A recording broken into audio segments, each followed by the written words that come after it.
i-on natin yung makina natin. Tingnan nyo ha. Ayan. Tingnan nyo mga boss.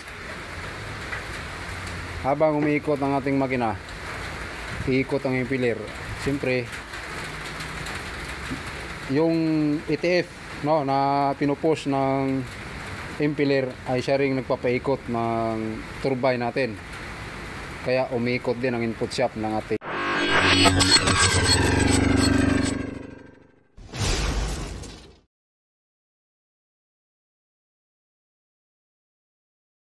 Hello mga boss, magandang araw na naman sa inyong lahat dyan, lalo na sa mga viewers natin, no? Sa mga kaibigan natin na laging nanonood sa ating video at nagre-react.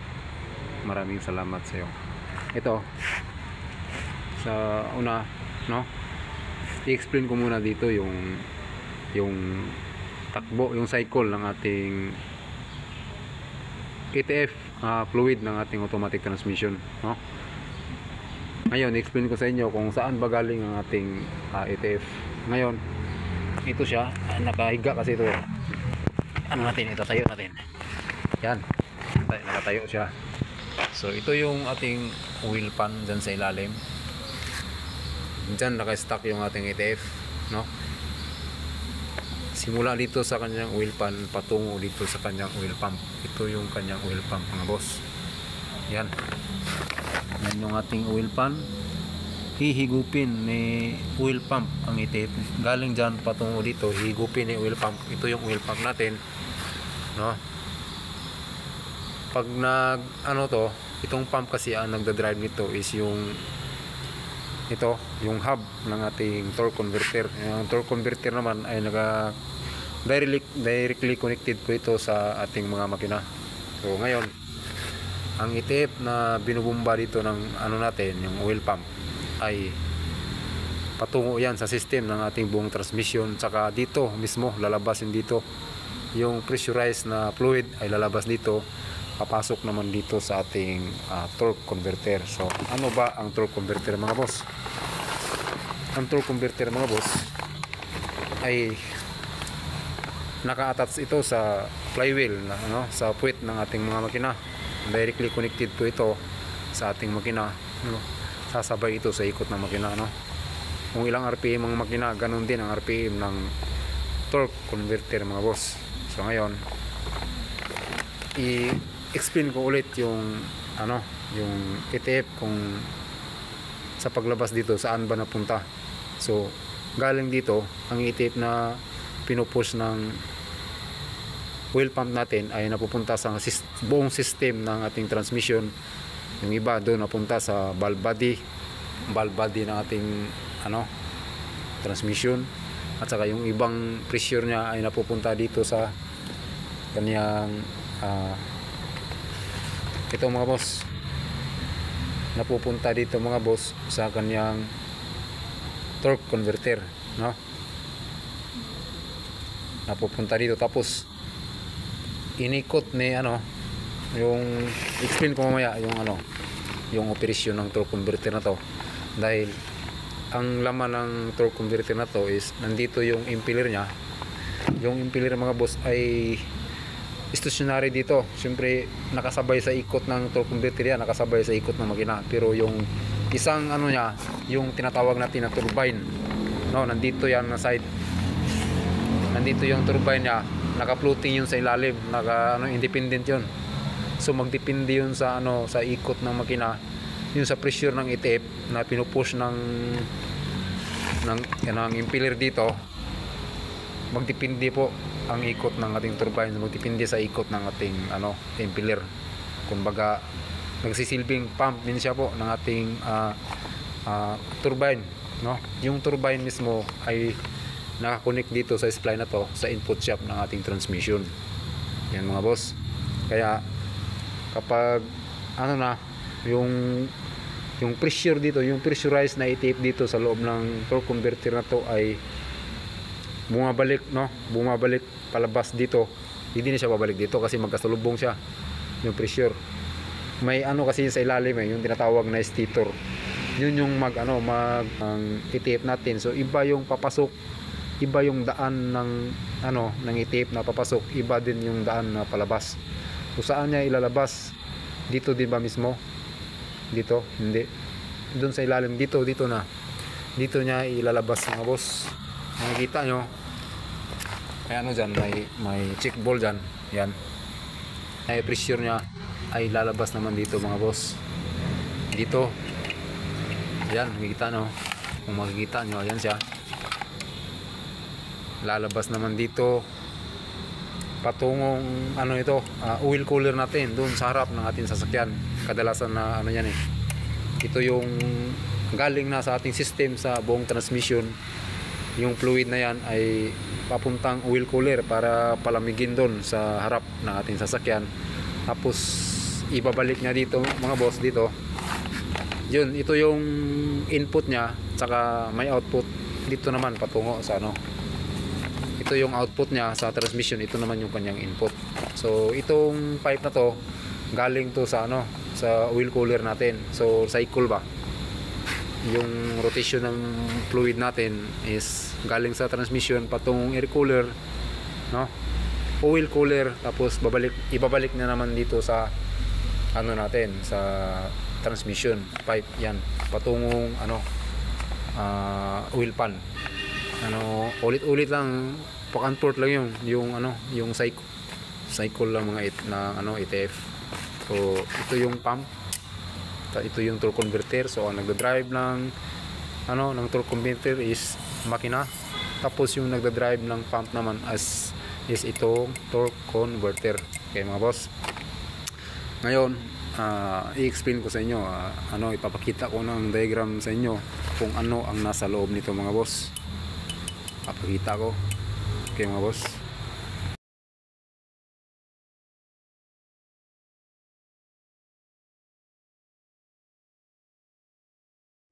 Ito yung nasa loob ng torque converter mga boss. Makita nyo yung nilagyan ko ng arrow dyan.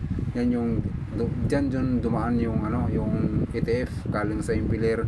Diretso yan sa turbine. Pagkatapos ng turbine, babalik siya, pero dadaan siya muna ng stator bago siya babalik sa impeller. Yan yun mga boss. Okay? At dyan makikita natin yung assembly ng torque converter. Yan yung arrow, may arrow. Yan yung impeller. Yung pangalawa yung stator. At yung pangatlo naman yung kanyang turbine. At dun sa pang-apat yung kanyang front cover mga boss.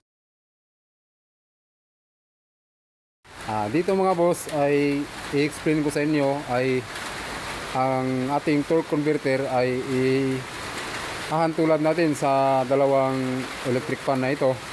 Halimbawa, ito yung ating makina. Tulad ng sinasabi ko, ang ating mga impeller ay sumasabay sa ikot ng makina. Kumukuha siya ng rotational energy sa ating makina. Tapos nagsisilbi siyang pump ng ETF natin. Kaya ang hangin ng ano nito, ng electric fan, ay ihahantulan din natin sa ano, sa ETF. Ngayon, ayun ko, ito ang electric fan na to. Ito yung impeller at saka ito naman yung turbine. Ito yung impeller at ito naman yung turbine na nakakonek naman sa input shaft ng ating mga transmission. At dahil sa kanya ay kapag umikot tong turbine na to, siyempre iikot din ang ating mga transmission. Ngayon, titingnan nyo kung anong mangyayari. Itong impeller at ito naman yung turbine. Iyon natin yung makina natin. Tingnan nyo ha. Ayan. Tingnan nyo mga boss. Habang umiikot ang ating makina, iikot ang impeller. Siyempre, yung ETF, no, na pinupush ng impeller ay siya ring nagpapaikot ng turbine natin. Kaya umiikot din ang input shaft ng ating mga automatic transmission. So, yan lang po ang explanation dyan. Kaya umikot yung ating mga transmission at ano, patungong gulong sa ating drive shaft dahil sa ETF lang yan.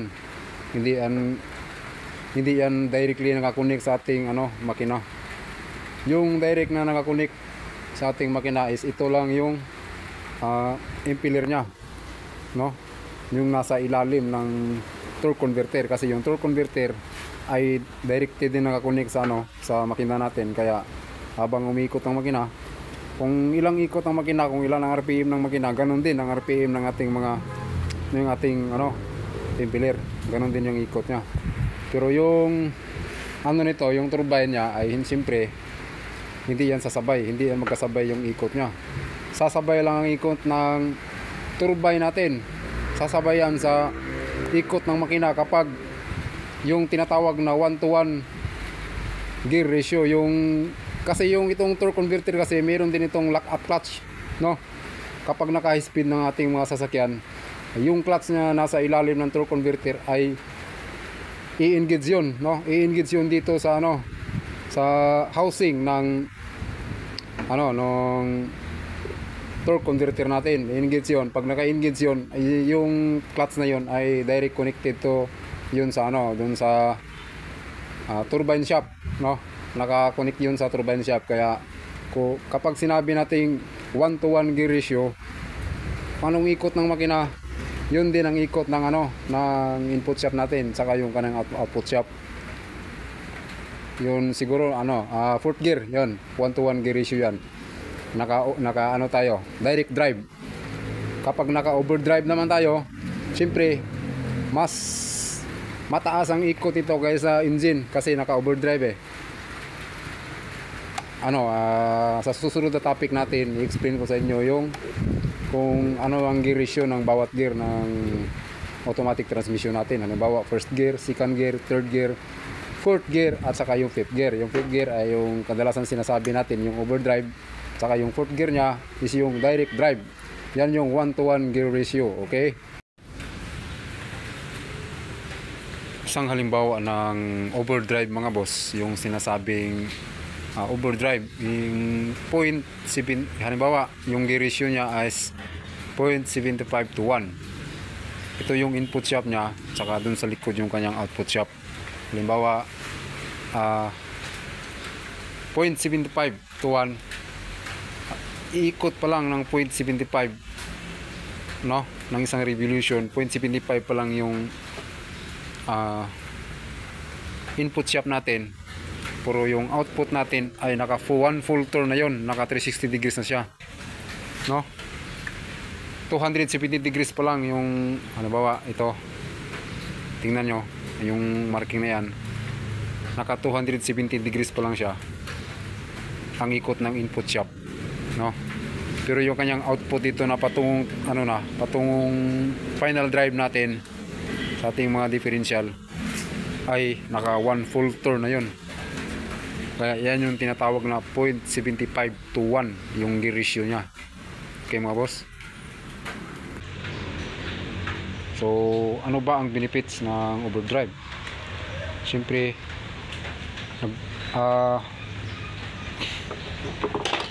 yung fuel efficiency mga boss ay mataas mga boss. So mas ekonomiya siya sa gasolina dahil kapag naka overdrive ka, naka high speed ka, pero low RPM lang ang engine mo, siyempre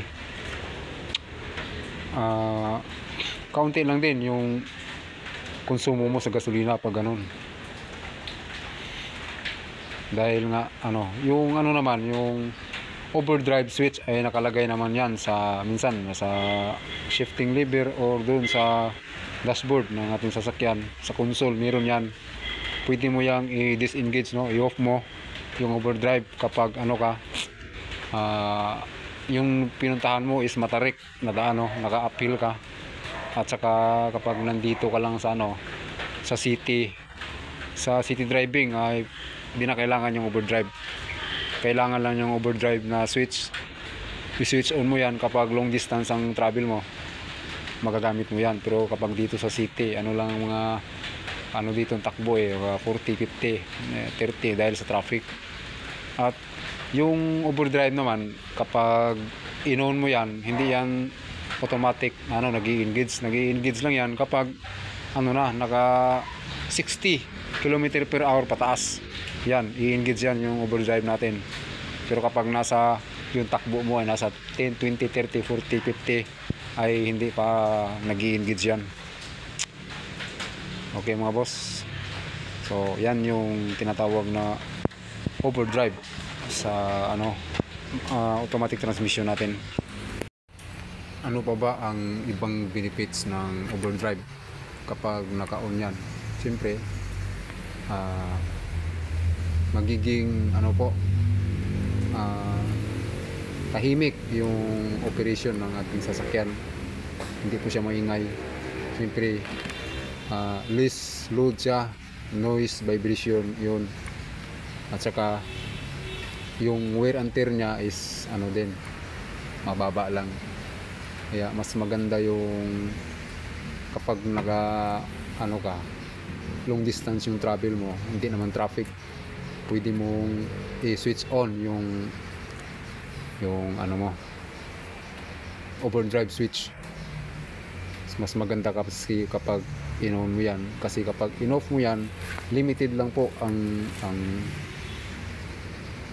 gear na may engage ng ating automatic transmission. Magdepende po yan sa sa load ng makina, sa speed ng makina. Minomonitor yan ng mga sensor sa makina natin, tulad ng throttle position sensor, manifold absolute pressure sensor, mass airflow sensor. Yan, ang mga sensor na yan ay isa yan sa dahilan kung bakit namomonitor ni computer kung overload or light load lang ba yung engine natin. Ang computer yung di-decide kung kailan niya dapat i-switch yung overdrive, or kailan niya dapat i-off yung overdrive. Yung computer mismo yung nag-command dyan dahil sa input, no? Okay mga boss, sige, ipapatuloy natin to sa susunod na video ko. I-explain natin maigi para mas lalo nyo pang maiintindihan ng kung ano ba anong function buong function ng automatic transmission natin. Patungo tayo valve body,